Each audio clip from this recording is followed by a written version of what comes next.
नमस्कार मित्रांनो, तुमचं सर्वांचं परत एका नवीन व्हिडिओमध्ये मी मनापासून स्वागत करतो. मित्रांनो, आज मार्केटमध्ये रिझर्व्ह बँकेची मॉनिटरी पॉलिसी होती. पण रिझर्व्ह बँकेच्या मॉनिटरी पॉलिसीच्या अगोदर साधारणतः सकाळी 11 वाजेपर्यंत जर बघायचं झालं तर निफ्टी 25,500ला आला होता. 25,500च्या आसपास मार्केटने एक सपोर्ट घेतला आणि हा सपोर्ट घेतल्यानंतर मार्केटमध्ये एक चांगला पुलबॅक जो आहे तो हायर साईडला आलेला आज इथे आपल्याला दिसून येतोय. त्याचबरोबर मित्रांनो, निफ्टी इंडेक्सनं आज जे क्लोजिंग दिलंय 25,674ला क्लोजिंग दिलंय. हे क्लोजिंग खूप इम्पॉर्टंट आहे. टोटल निफ्टीच्या 50 स्टॉकपैकी जवळपास 19 स्टॉकमध्ये आज बाईंग होतं. त्यापैकी 31 स्टॉक जे आहे ते निगेटिव्ह क्लोज होताना दिसून येतील. त्याचबरोबर मित्रांनो, तुम्ही मार्केटमध्ये जर आज हिट मॅप बघितला तर ITC असेल, कोटक बँक असेल, हिंदुस्तान युनिलिव्हर, बजाज फायनान्स असेल, त्याचबरोबर भारती एअरटेल, काही स्टॉकमध्ये जबरदस्त पॉझिटिव्ह मोमेंटम होता. त्याचबरोबर इंडेक्समध्ये हायर साईडला घेऊन जाण्यासाठी इंडेक्समध्ये ह्या 5 स्टॉकचं रोल इम्पॉर्टंट होता. त्याचबरोबर आज मार्केटमध्ये जर प्रेशर कोणी क्रिएट केला असेल तर HDFC बँक, TCS, त्याचबरोबर इन्फोसिस, SBI, इथर्नल या स्टॉकमध्ये थोडंफार आज मार्केटमध्ये काय झालं, तुम्हाला एक प्रकारची विकनेस जे आजच्या ट्रेडिंग सेशनला दिसून आले. त्याचबरोबर मित्रांनो, तुम्ही जर मार्केटचा थोडा अजून काळजीपूर्वक अभ्यास केला तर आजच्या ट्रेडिंग सेशनला मित्रांनो अजून एक खूप महत्त्वाची गोष्ट घडली, विशेषतः ETFच्या संदर्भात. मित्रांनो, ETFचा जर विचार केला तर सिल्वर ETFमध्ये आजच्या ट्रेडिंग सेशनला जवळपास 5 ते 6% सेल ऑफ आहे. मी पुढे जाईल तसं सिल्वर ETFच्या संदर्भात पण तुम्हाला काही माहिती जी आहे ती सांगेल, त्या संदर्भात चर्चा करेल. आता बघा मित्रांनो, पुढील आठवड्यामध्ये ज्यावेळेला आपण मार्केटमध्ये येऊ सोमवारी आणि पूर्ण आठवड्यासाठी ज्यावेळेला मार्केटचा व्ह्यू विचारात घेऊ, त्यावेळेला मार्केटसाठी कुठल्या गोष्टी इम्पॉर्टंट असणार आहेत, चार्ट कुठला इम्पॉर्टंट असणार आहे, चार्टवरच्या कोणत्या लेवल्स इम्पॉर्टंट असणार आहेत, हे देखील तुम्हाला माहीत असणं गरजेचं आहे. बघा मित्रांनो, मार्केटमध्ये सध्या 26,400 26,300च्या आसपास एक खूप स्ट्रॉंग रेजिस्टन्स आहे. आणि मित्रांनो, हा जो रेजिस्टन्स आहे बघा, ही थर्ड टाइम आहे निफ्टी इंडेक्स 26,300च्या आसपास गेला. ह्याच्या अगोदर जर बघायचं झालं तर 1 डिसेंबर 2025ला निफ्टी इंडेक्सनं 26,300चा हाय तयार केला. त्यानंतर परत एकदा 5 जानेवारीला इंडेक्सनं तोच हाय ब्रेक करायचा प्रयत्न केला, पण सक्सेस झाला नाही. आणि त्यानंतर मित्रांनो 3 फेब्रुवारीला भारत आणि अमेरिकेची जी ट्रेड डील झाली, बजेटच्या दिवशी त्याची अनाऊन्समेंट झाली आणि त्या दिवशी पण निफ्टी इंडेक्सनं परत एकदा 26,341ला जाण्याचा प्रयत्न केला. म्हणजे थोडक्यात जर बघायचं झालं 300 ते 400 ही जी झोन आहे निफ्टी इंडेक्ससाठी खूप इम्पॉर्टंट आहे. समजा हा झोन जर मार्केटनं ब्रेक केला तर डेफिनेटली मार्केटमध्ये तुम्हाला एक चांगली रॅली येताना दिसून येईल. पण मित्रांनो बघा, आता मार्केटमध्ये जे बजेट झालं, बजेटच्या नंतर अमेरिका आणि भारताची ट्रेड डील झाली. या ट्रेड डीलच्या संदर्भात अजून बऱ्याच गोष्टी क्लिअर होणं बाकी आहेत आणि या ट्रेड डीलमध्ये भारताचा किती फायदा होणार आहे, अमेरिकेचा किती फायदा होणार आहे, ह्या गोष्टी बऱ्याच अजून अंधारात आहेत, ते पहिल्यांदा लक्षात घ्या. आता बघा मित्रांनो, ही ट्रेड डील झाल्यानंतर मार्केट गॅप अप ओपन झालं. गॅप अप ओपनिंग नंतर मार्केट एकाच ट्रेडिंग सेशनला 10 डे एक्सपोनेन्शियल मूव्हिंग ॲव्हरेजला टेस्ट केलं. त्यानंतर पुढल्या तिन्ही ट्रेडिंग सेशनला मार्केटनं काय केलंय, डेली बेसिसवर नवीन लो तयार केलाय आणि एकाही दिवशी मार्केटला प्रिव्हियस डेचा हाय ब्रेक करता आलेला नाही, हे पहिल्यांदा लक्षात घ्या. म्हणजे याचा अर्थ काय झाला, मार्केट लोअर लो फॉर्मेशन बनवते. पण मार्केट सध्याला 2 मूव्हिंग ॲव्हरेजला इम्पॉर्टंट सपोर्ट घेत असलेलं तुम्हाला क्लिअरली दिसून येते. एक आहे 100 डे एक्सपोनेन्शियल मूव्हिंग ॲव्हरेज आणि दुसरा आहे 50 डे एक्सपोनेन्शियल मूव्हिंग ॲव्हरेज. त्याचबरोबर आज मार्केटनं 10 डे एक्सपोनेन्शियल मूव्हिंग ॲव्हरेजच्या वरती तर क्लोजिंग दिलेलंच आहे.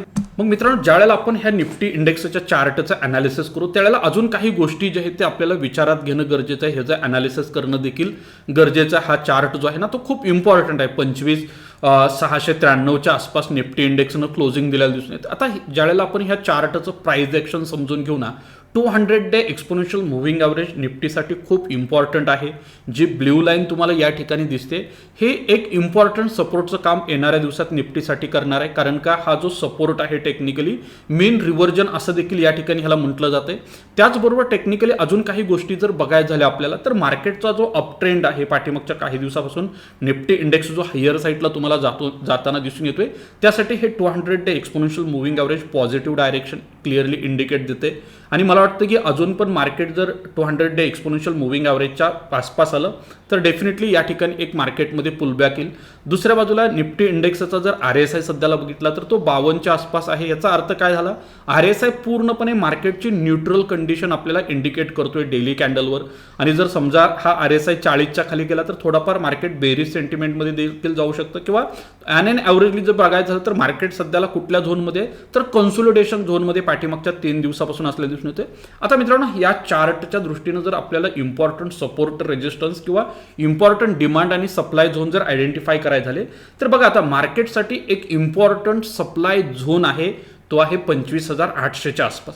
जर समजा 25,800च्या आसपास ऑलरेडी मार्केटने इथं एक मल्टिपल टाइम सपोर्ट घेतला होता, हा सपोर्ट ब्रेक केल्यानंतर एक सेलिंग आलं आणि आता परत एक्झॅक्ट मार्केट याच ठिकाणी काय करतंय, सपोर्ट कॉम रेजिस्टन्सचं काम करण्याची शक्यता नाकारत नाही. जर समजा मार्केटमध्ये मित्रांनो हा रेजिस्टन्स जर ब्रेक झाला तर पॉसिबल मार्केटसाठी एक मेजर सप्लाय झोन देखील आहे, तो आहे 26,200 ते 26,300च्या आसपास. आणि या ठिकाणी मार्केटनं ऑलरेडी एक ट्रिपल टॉप पॅटर्नचं फॉर्मेशन केले. 1 डिसेंबर असेल, त्यानंतर 5 जानेवारी असेल किंवा आता या ठिकाणी फेब्रुवारीचा फर्स्ट वीक असेल. हा काय झाला, निफ्टी इंडेक्ससाठी क्लिअरली ट्रिपल टॉप पॅटर्नचं फॉर्मेशन झाले. म्हणजे याचा अर्थ काय झाला, हा जर ट्रिपल टॉप हायर साईडला ब्रेक केला तर डेफिनेटली एका मोठ्या बुल रनला सुरुवात होईल. जर हा ट्रिपल टॉप ब्रेक नाही झाला तर मल्टिपल टाइम या ठिकाणी काय करू शकतं, मार्केटमधले सेलर ऍक्टिव्ह होऊ शकतात. आणि इथं जे सेलर आहेत ना, हे कोण आहेत, तर हे फॉरेन इन्स्टिट्यूशनल इन्व्हेस्टर आहेत, मोठे प्लेयर आहेत. त्यामुळे थोडा टाइम तर डेफिनेटली मार्केटसाठी लागणारच आहे. त्याचबरोबर मित्रांनो, ह्या मार्केटचं जर तुम्ही थोडा अजून एका पद्धतीने जर अनालिसिस करायचं झालं मार्केटचं, तर मार्केटसाठी इम्पॉर्टंट सपोर्ट कुठले आहेत, तर मित्रांनो मार्केटमध्ये बघा या ठिकाणी बजेटच्या दिवशी एक चांगली ग्रीन कॅन्डलचं फॉर्मेशन झालं. त्यानंतर मार्केट खूप मोठ्या प्रमाणात गॅप अप ओपन झालेल्या दिसून येते. त्यामुळे 25,700 माझ्यासाठी खूप इम्पॉर्टंट लेवल आहे. जर मार्केट 700च्या वर जर डिसायसिव्हली क्लोजिंग दिलं तर डेफिनेटली मार्केटमध्ये काय होईल, हा जो ट्रेंड आहे हा ट्रेंड कंटिन्यू होण्याची शक्यता देखील नाकारते. आणि मार्केटच्या दृष्टीने इम्पॉर्टंट सपोर्ट कुठे येणार आहे, तर 200 डे एक्सपोनेन्शियल मुव्हिंग ॲव्हरेज जे आहे निफ्टीचं ते 25,200च्या आसपास आहे. या ठिकाणी तुम्हाला लक्ष ठेवणं गरजेचं. आता मित्रांनो बघा, हा जो व्हिडिओ बनवत आहे हा पूर्ण एज्युकेशनल पर्पजनं मी बनवत आहे. जर तुम्हाला ह्या लेवलवरती काम करायचं असेल तर तुमचे पर्सनल फायनान्शियल ॲडवायझर जर असतील तर त्यांच्यासोबत एकदा डिस्कस करा आणि त्यानुसार प्लॅन करा. पण मित्रांनो माझ्या दृष्टीने इम्पॉर्टंट काय ते सांगतो. बघा मित्रांनो, मार्केट पाठीमागच्या 1 वर्षापेक्षा जास्त वेळ झालं 25,000 ते 26,000च्या दरम्यान ट्रेड करते.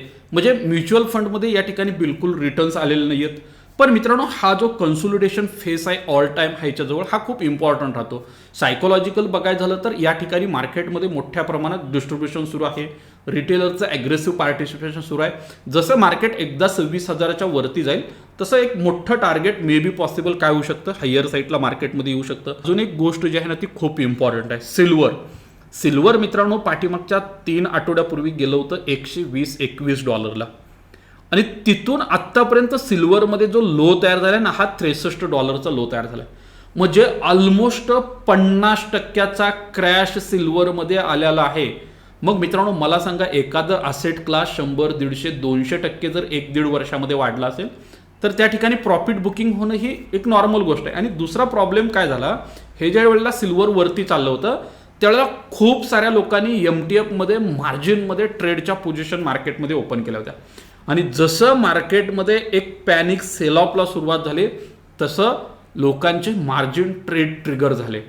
मग मार्जिन ट्रेड ट्रिगर झाल्यामुळं लिक्विडिटीचा प्रश्न आला, त्याचबरोबर मार्जिनचा प्रश्न आला. ब्रोकरने पोझिशन धडाधड उडवून टाकल्या. आणि त्याचबरोबर पडतंय सिल्वर म्हटल्यानंतर बऱ्याच लोकांनी ऑलरेडी इन्व्हेस्टमेंट केली होती त्यांनी पण सिल्वर काय केलं, विकून टाकलं. त्यामुळे हा सेलअप आला. आणि बघा इथं जो सेलअप आला होता सिल्वरमध्ये 2 फेब्रुवारीला जो लो तयार केला तिथून एक जबरदस्त 20%चा पुलबॅक देखील आला. आणि ह्या पुलबॅक नंतर परत कालच्या ट्रेडिंग सेशनला काय झाले, तब्बल 20%चा मेगा क्रॅश आंतरराष्ट्रीय मार्केटमध्ये गोल्ड सिल्वरमध्ये आलाय. मग आता मित्रांनो आता माझा जो अंदाज आहे, जो अभ्यास आहे सिल्वरच्या संदर्भात तो काय सांगतोय, तर बघा मित्रांनो सिल्वरमध्ये ज्यावेळेला एखादा टॉप बनतो तो टॉप जर परत रिगेन करायचा असेल सिल्वरला तर कमीत कमी 7 वर्ष लागतात. 150-200 वर्षाचा जरी डेटा काढला सिल्वरचा तरी तुम्हाला तेच दिसेल, 7 वर्ष लागतात सिल्वरमध्ये ऑल टाइम हाय तयार करायला. जर समजा हा या ठिकाणी हिस्टॉरिकल हाय असेल सिल्वरचा तर आता हा हाय ब्रेक करायला सिल्वरला पुढलं 7 वर्ष वाट बघावं लागेल. मग तुमच्यापैकी काही लोकांच्या मनात प्रश्न येऊ शकतो की सर हे कसं काय शक्य आहे, मग आम्ही तर खूप इन्व्हेस्टमेंट केली आहे, आम्ही काय करायला पाहिजे. तर मित्रांनो तुम्ही जर लॉंग टर्म इन्व्हेस्टर असाल तर टाइम टू टाइम मार्केटमध्ये पुलबॅक येणार आहेत, मार्केटमध्ये लोअर साईडला बाईंग इंटरेस्ट येणार आहे. पण माझा एक सिल्वरवरचा व्ह्यू असा आहे की हा जो सध्या डाऊन ट्रेंड सुरू आहे सिल्वरमध्ये, जे प्रॉफिट बुकिंग सुरू आहे, या कंडिशनला एकदा सिल्वर जरूर $55च्या आसपास येऊ शकतं. $47ला प्रिव्हियस ऑल टाइम हाय होता, तिथून मार्केटनं ब्रेकआउट दिला. म्हणजे एक रॅली आली, रिटेस्टला येणार आणि रिटेस्ट करून परत काय करू शकतं, सिल्वर वर जाण्याचा प्रयत्न करू शकतं. साधारणतः हा जो झोन आहे सध्याचा सिल्वरचा $50 ते $45च्या दरम्यान किंवा $55च्या दरम्यान, हा एक अक्युमुलेशन झोन असू शकतो. ज्यांना लॉंग टर्म इन्व्हेस्टमेंटसाठी ETFच्या माध्यमातून, म्युच्युअल फंडच्या माध्यमातून इन्व्हेस्टमेंट करायच्या अशा इन्व्हेस्टरनी जरूर या ठिकाणी सिल्वरच्या संदर्भात व्ह्यू बुलिश ठेवला तरी चालेल. गोल्डमध्ये मात्र मित्रांनो काय सुरू आहे माहिती आहे का, गोल्ड इतकं वोलाटाईल नाहीये आणि गोल्डचा चार्ट जरी बघितला तर गोल्डमध्ये इथे एक थोडी पॅराबोलिक मूव्ह आला होता, नाही असं नाही. ज्या पद्धतीनं बुर्ज खलिफा आहे त्या पद्धतीने ते एक पॅनिक सेलिंग आला आणि त्यानंतर काय करायला लागले, 10 day exponential moving average 20 day exponential moving ॲव्हरेजला ऑलरेडी सपोर्ट घेते. आज 10 डे मा रिगेन केला आहे आणि दुसरा सपोर्ट जो इम्पॉर्टंट गोल्डसाठी $4,609 आहे. मित्रांनो 4,315 3,929 हे ज्या लेवल्स आहेत ना सिल्वरसाठी खूप इम्पॉर्टंट आहेत. जर काही कारणानं सिल्वरमध्ये करेक्शन आलं तर ह्या ज्या दोन लेवल आहेत सिल्वरच्या 3,929 आणि 4,315 ह्या लॉंग टर्म इन्व्हेस्टमेंटच्या दृष्टीनं गोल्ड ETFच्या दृष्टीनं आणि गोल्ड म्युच्युअल फंड आहेत त्यासाठी इन्व्हेस्टमेंट करण्यासाठी आयडियल आहेत. हे पहिल्यांदा काय करा लक्षात घ्या. तर मिडकॅपमध्ये थोडंफार प्रॉफिट बुकिंग किंवा विकनेस क्लिअरली विजिबल होता. कमोडिटीचा जर विचार केला तर MCX गोल्ड असेल, सिल्वर फक्त थोडं पॅनिकमध्ये डाऊन सेटला, अदरवाईज बऱ्यापैकी मार्केटमध्ये जो आहे तो रिगेन जो आहे तो झालेला दिसून येतोय. त्याचबरोबर निफ्टी 50चा जर विचार केला तर 3 स्टॉक आहेत. पॉवर इंडिया असेल म्हणजे हिताची एनर्जी, नायका आणि LIC या 3 स्टॉकमध्ये जबरदस्त लॉंग बिल्डअपचं पोझिशन आज होताना दिसून आलं. अदरवाईज बाकीचे जर सगळे स्टॉक बघितले ना तर 50च्या 50 पैकी जवळपास 45 स्टॉक याच झोनमध्ये आहेत. म्हणजे ना त्याच्यात लॉंग बिल्डअप आहे, ना शॉर्ट बिल्डअप आहे, लॉंग अनवाइंडिंग आहे, ना प्रॉफिट बुकिंग आहे. म्हणजे बॉर्डरवर येऊन बऱ्यापैकी स्टॉक जे आहेत ते या ठिकाणी तुम्हाला थांबलेले दिसून येतील. बघा मित्रांनो, मार्केटमध्ये तुम्ही ट्रेडिंग करत असताना, इन्व्हेस्टमेंट करत असताना तुम्हाला मार्केटला कंटिन्यू वॉच करणं गरजेचं आहे. जर मार्केटला तुम्ही प्रॉपर वॉच केलं तर मार्केटमध्ये खूप चांगला रिझल्ट येतो.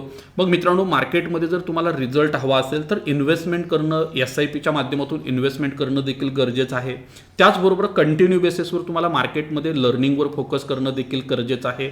आणि मित्रांनो, तुम्हाला जर ह्या सगळ्या गोष्टी करायच्या असतील, शिकायचं असेल, इन्व्हेस्टमेंट करायचं असेल, SIP सुरू करायचं असेल तर तुम्ही आम्हाला देखील संपर्क करू शकता. आणि हां मित्रांनो, सर्वात महत्त्वाचं, हा आपण एक नवीन यूट्यूब चॅनल सुरू केला आहे. अजूनपर्यंत या यूट्यूब चॅनलवर तुम्ही नवीन असाल आणि पहिल्यांदाच आज व्हिडिओ बघत असाल तर नक्की मित्रांनो हा व्हिडिओ जास्तीत जास्त शेअर करा, व्हिडिओला लाईक पण करा. त्याचबरोबर आपल्या यूट्यूब चॅनलला देखील सबस्क्राईब करा. इथून पुढं डेली बेसिसवर निफ्टी, बँक निफ्टी, सेन्सेक्स सर्वांच्या डिटेलमध्ये ॲनालिसिस करणारे व्हिडिओ आपले यूट्यूब चॅनलला येतील. धन्यवाद. Investments in securities market are subject to market risks. Read all the related documents carefully before investing.